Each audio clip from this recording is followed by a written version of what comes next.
Hi, I'm Tsuyoshi Kanda, producer on Resident Evil Village. And I'm Pete Fabiano, also producer on Resident Evil Village. We hope you all had the chance to check out and enjoy our trailer.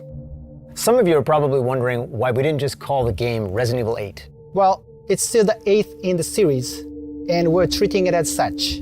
You can even see the Roman numeral 8 in the game logo, so it's Resident Evil 8, just not in name. Yeah, I like the play on the design and the simplicity in the name. But we'll touch more on that a little later. For now, why don't we just jump in and let viewers know a little bit more about the game itself.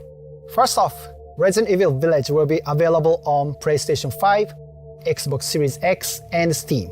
Right, and in line with previous Resident Evil titles, we're using RE Engine. That engine brought Resident Evil 7 Biohazard, Resident Evil 2, Devil May Cry 5, and most recently, Resident Evil 3 to life.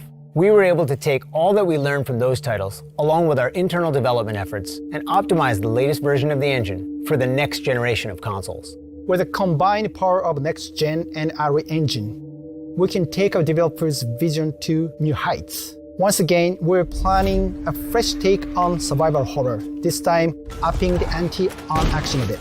Realistic graphics and immersive audio, coupled with no load times, will really draw you into the world we've created for Resident Evil Village.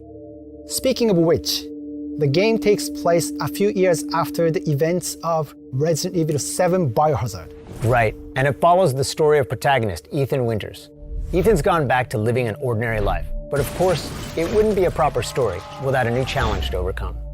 Chris Redfield, a decorated hero fighting against bioterrorism, makes his return, but not in the way you'd think. He's the reason Ethan's life gets turned upside down. Let's take a look at some key art. You can see Chris looking dark and far more brooding than in earlier Resident Evil appearances. The last thing worth mentioning in terms of characters here is the village itself. It plays such a crucial role as the backdrop and setting of the game that we consider it very much its own character as well. Alright, shifting gears, let's talk a bit about the game's design. You'll notice the familiar first-person perspective from Resident Evil 7 Biohazard. It really helps bring players into the world and makes them feel like they're Ethan, with the same sense of heightened tension and fear. Here's a quick look at the game running in engine. The team is working really hard to create a great experience. You can really see the details, even close up. Let's take a look at the inventory.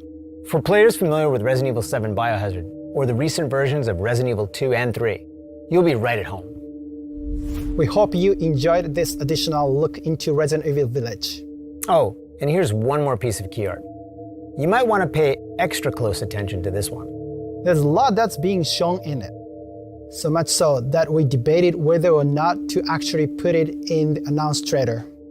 Take a look and let your imagination run wild. We are aiming to have more to show you towards the end of summer. So, until next time.